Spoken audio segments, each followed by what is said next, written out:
Next part discuss करते हैं हम स्ट्रेस स्ट्रेन डायग्राम। हमने पार्ट 1 में जो है वो कंप्लीट कर लिया था। स्ट्रेस क्या होते हैं, टाइप्स ऑफ स्ट्रेस पढ़े थे और स्ट्रेन बताया था हमने। और आगे हम स्टार्ट करते हैं, उसमें हमने कुछ इलास्टिक कांस्टेंट डिस्कस कर रहे थे। आगे स्टार्ट करते हैं हम स्ट्रेस स्ट्रेन डायग्राम।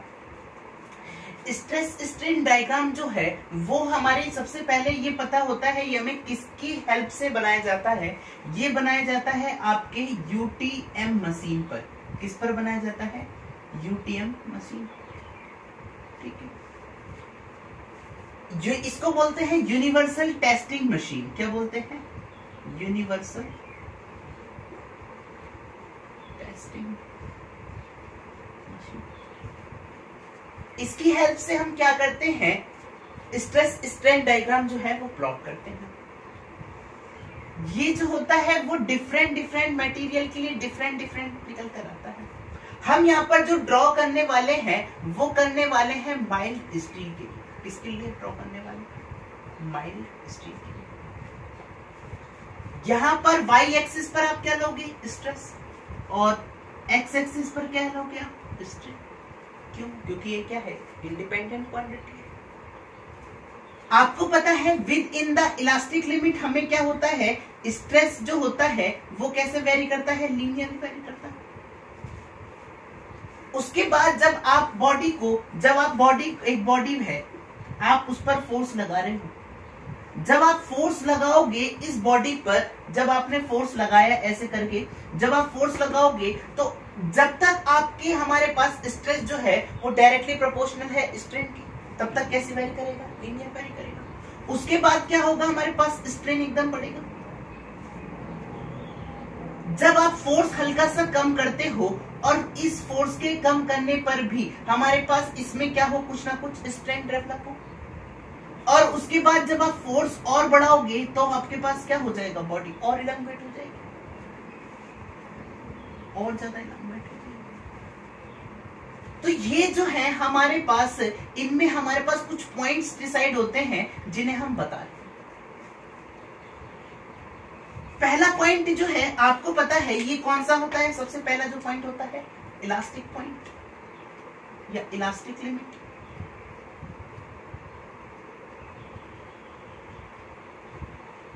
इससे पहले कौन सा पॉइंट होता है आपका, अगर हम थोड़ा हायर लेवल पर जाते हैं तो कौन सा होता है, प्रोपोर्शनल लिमिट। जो हमारे पास ऊपर वाला पॉइंट होता है इसको हम बोलते हैं यील्ड पॉइंट। क्या बोलते हैं, यील्ड पॉइंट। ये नीचे वाला पॉइंट जो है ये हो जाएगा अपर यील्ड पॉइंट और ये हो जाएगा आपका लोअर यील्ड पॉइंट। तो किस पॉइंट पर हम स्ट्रेस जो है वो कांस्टेंट रख रहे हैं और डिफॉर्मेशन हो रहा है, कौन सा पॉइंट है, लोअर यील्ड पॉइंट। आपकी बॉडी जो है किसी ना कहीं जाकर क्या हो जाएगी, फ्रैक्चर हो जाएगी। तो इस पॉइंट को हम क्या बोलेंगे, फ्रैक्चर पॉइंट। ये जो मैंने डायग्राम प्लॉट करा है ये आपका, अगर मैं यहां पर बात करता हूं, ये हो गया आपका ऐसे भी कुछ, अगर हम बात करते हैं इंजीनियरिंग स्ट्रेस की बात करते हैं तो इंजीनियरिंग स्ट्रेस जो होता है वो आपका ऐसे करके प्लॉट करा जाता है। यहां पर जो मैंने ड्रॉ करा है ये ड्रॉ करा है किसके रिस्पेक्ट में, ट्रू स्ट्रेस के रिस्पेक्ट में। किसके स्ट्रेस में, ट्रू स्ट्रेस के रिस्पेक्ट में, ठीक है। तो हमारे पास स्ट्रेस स्ट्रेन डायग्राम में जो है हम ज्यादा डिस्कस नहीं करेंगे। हमने कौन कौन से पॉइंट देखे, एक होता है इलास्टिक पॉइंट, एक होता है अपर एंड पॉइंट, एक होता है लोअर एंड पॉइंट, ये फ्रैक्चर पॉइंट। इसमें हमारे पास कुछ एनर्जी जो होती है मैं उसको यहीं पर बता देता हूं। ये हो गया आपका इलास्टिक पॉइंट, आप इसे इधर लिखिए।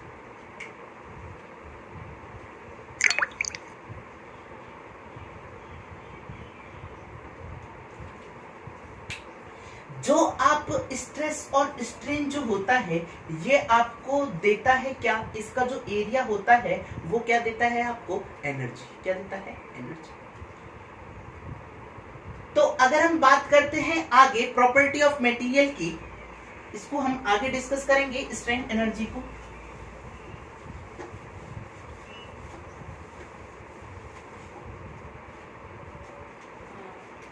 आगे डिस्कस करते हैं हम property of material.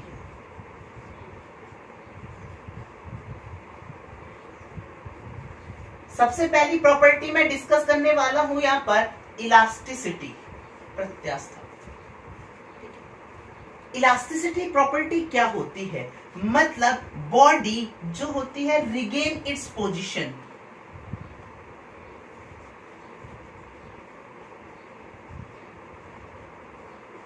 After removal of load. अगर मैं किसी बॉडी पर फोर्स लगा रहा हूं और फोर्स को हटाने के बाद इसमें कुछ पहले क्या हो, जब मैं फोर्स लगा रहा हूं इसमें इलांगेट होगी, जब मैं फोर्स हटा लूं तो बॉडी अपनी पोजीशन को क्या कर ले, रिगेन कर ले। तो ऐसी प्रॉपर्टी हमारे पास उस मटेरियल की प्रॉपर्टी क्या हो जाएगी, इलास्टिसिटी। सेकंड अगर मैं बात करता हूं प्लास्टिसिटी, अगर बॉडी के अंदर परमानेंट डिफॉर्मेशन है, क्या है, परमानेंट डिफॉर्मेशन। सपोज दैट अगर मैं इस बॉडी पर फोर्स लगा रहा हूं, जब मैं इस बॉडी पर फोर्स लगाऊंगा और इस पर क्या हो, कुछ ना कुछ क्या हो, ये इलोंगेट हो जाए, और ये जो इलोंगेशन है ये आपका कैसा हो, परमानेंट हो। ठीक है, तो हमारे पास ऐसी बॉडी की जो प्रॉपर्टी कहलाएगी वो क्या कहलाएगी, प्लास्टिसिटी। थर्ड पॉइंट अगर मैं बात करता हूं, एक होता है डक्टिलिटी। जैसी ये बॉडी है, अगर मैं इस पर फोर्स लगा रहा हूं, कौन सा, टेंसाइल फोर्स। कैसा फोर्स लगा रहा हूं, टेंसाइल। जब मैं इस पर टेंसाइल फोर्स लगाऊंगा तो ये किस में बदल सके, हमारे वायर में बदल सके। किस में बदल सके, वायर में। तो उस ऑब्जेक्ट की जो प्रॉपर्टी होगी वो क्या कहलाएगी मेरे पास, डक्टिलिटी। मतलब ऑब्जेक्ट को टेंसाइल फोर्स लगाने पर वायर में बदला जा सके तो ऐसी ऑब्जेक्ट की प्रॉपर्टी क्या कहलाएगी, डक्टिलिटी। यहीं पर अगर मैं ऐसा फोर्स न लगाकर, टेंसाइल न लगाकर, मैं यहां पर इसको कंप्रेसिव भी तो लगा सकता हूं, कंप्रेसिव लगा। जब मैं कंप्रेसिव फोर्स लगाऊंगा तो क्या होगा, इस पर जो ये क्या हो, शीट में कन्वर्ट हो सकता। किसमें, शीट। तो ऐसी प्रॉपर्टी जो होगी हम उसको बोलते हैं मैल्येबिलिटी। डक्टिलिटी को हम बोलते हैं उसको कितना, उसमें लचीलापन।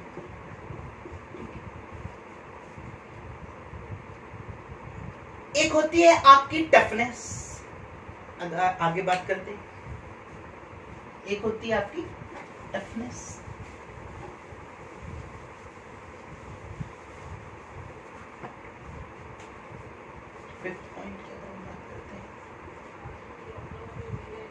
तो जब आपने स्ट्रेस और स्ट्रेन डायग्राम ड्रॉ करा था, आपको पता है जब आपने स्ट्रेस स्ट्रेन डायग्राम ड्रॉ करा था तो up to the fracture point, कहां तक, फ्रैक्चर पॉइंट तक जो इसने एनर्जी स्टोर करके रखी है वो हमारे पास क्या कहलाएगी, टफनेस।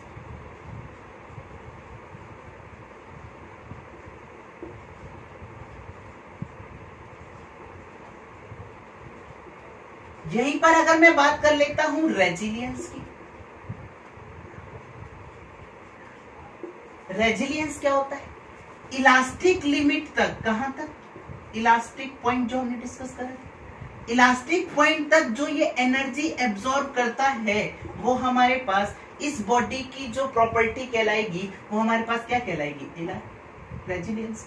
इसको हम क्या बोलेंगे, up to elastic point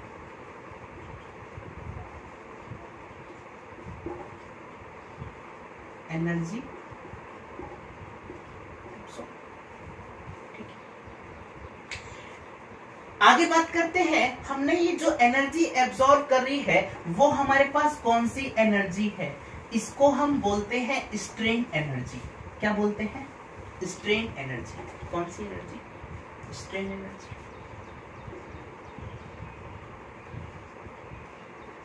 strain energy सबसे पहले हमें समझना है ये कैसी एनर्जी है। जब आप एक बॉडी पर फोर्स लगाओगे तो आप ये जो बॉडी क्या होगी, इसका रेजिस्टेंस करेगी, विरोध करेगी।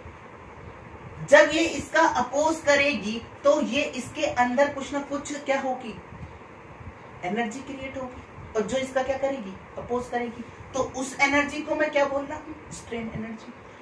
ठीक है, तो ये कैसे डेवलप हुई, इंटरनल। तो ये कैसी एनर्जी हो गई? इंटरनल एनर्जी हो गई। ये स्ट्रेन एनर्जी जो होती है वो किसके बराबर होती है? वर्क डन के। मतलब कहने का मतलब ये है, जब आप इस पर फोर्स लगाओगे तो क्या होगा? इसमें कुछ ना कुछ मैं वर्क कर रहा हूं, तो ये जो मैंने वर्क करा है ये इस बॉडी के किस में स्टोर हो जाता है? स्ट्रेन एनर्जी के फॉर्म में स्टोर हो जाता है।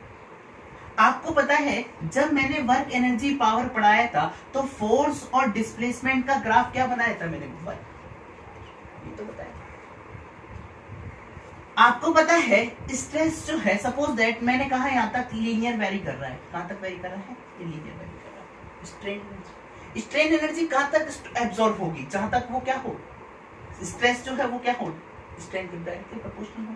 तो इसका एरिया, ट्रायंगल का एरिया कितना आ जाएगा? 1/2 फोर्स इंटू, मैंने कहा एक स्मॉल लेंथ की बात कर ले रहा हूं यहां पर, चेंज इन लेंथ कितना मान रहा हूं? स्मॉल। ठीक है, जब मेरे पास ये निकल कर आया हमारे पास वर्क डन, और यही क्या होता है? आपकी इंटरनल एनर्जी के फॉर्म में स्टोर हो जाता है, जिसे हम बोलते हैं स्ट्रेन एनर्जी। ये क्या निकल कर आई आपकी? 1/2 F इंटू डेल्टा एल के बराबर। अगर मैं स्ट्रेन एनर्जी पर यूनिट वॉल्यूम की बात करता हूं, स्ट्रेन एनर्जी पर यूनिट वॉल्यूम की अगर मैं बात करता हूं, तो आपको पता है 1/2 F इंटू डेल्टा एल। अगर आप वॉल्यूम का यहां पर डिवाइड करोगे तो वॉल्यूम का ऊपर भी डिवाइड करोगे, मल्टीप्लाई करोगे, तो ये अगर मैं इसको मिटाता हूं यहां से, ऊपर देखते हैं स्ट्रेन एनर्जी, ये किसके बराबर आ गई? 1/2 F into delta L. V को मैं क्या लिख सकता हूं? A into L. और ये स्ट्रेन एनर्जी पर यूनिट वॉल्यूम, ये क्या है आपकी? स्ट्रेन एनर्जी पर यूनिट वॉल्यूम। आपको पता है फोर्स अपॉन एरिया किसके बराबर होता है? स्ट्रेस के। और delta L upon small L किसके बराबर होता है? आपके लॉन्गिट्यूडनल स्ट्रेस। यहीं पर अगर आपको पता है स्ट्रेस और स्ट्रेन में रिलेशन क्या होता है? सिग्मा बराबर एप्सिलॉन इंटू ई। एप्सिलॉन बराबर क्या लिख सकते हो? ये क्या लिख सकते हो? Sigma upon capital E. यहां पर रखो स्ट्रेन एनर्जी पर unit volume that is equal to 1/2 sigma into sigma upon E. ये कितना हो जाएगा? स्ट्रेन एनर्जी पर यूनिट वॉल्यूम। सिग्मा और सिग्मा कितना हो जाएगा? Sigma square by 2। ये आपका एक रिलेशन है।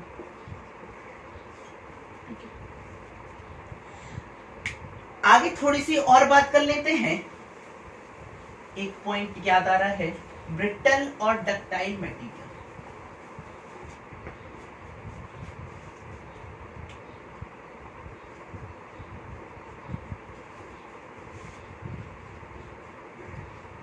या कितना इलास्टिक है या कितना उसके अंदर लचीलापन कितना है, वो होता है डक्टाइल।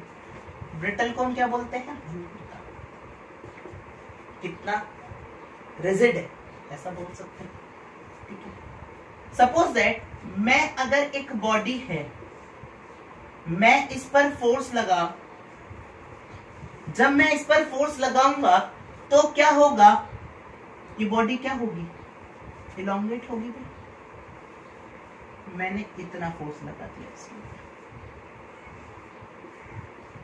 अब मैंने फोर्स को क्या कर दिया? हटा दिया। जब मैंने फोर्स को हटा दिया तो आप देख रहे हो ये जो है इस बॉडी ने इतनी पोजीशन को क्या कर लिया? अपनी रिगेन कर लिया।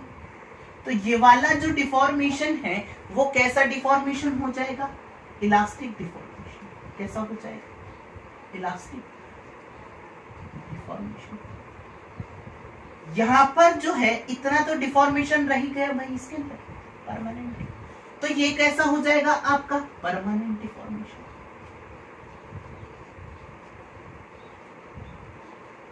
अगर बॉडी की इलास्टिसिटी ज्यादा है तो मेरे पास इलास्टिक डिफॉर्मेशन क्या होगा?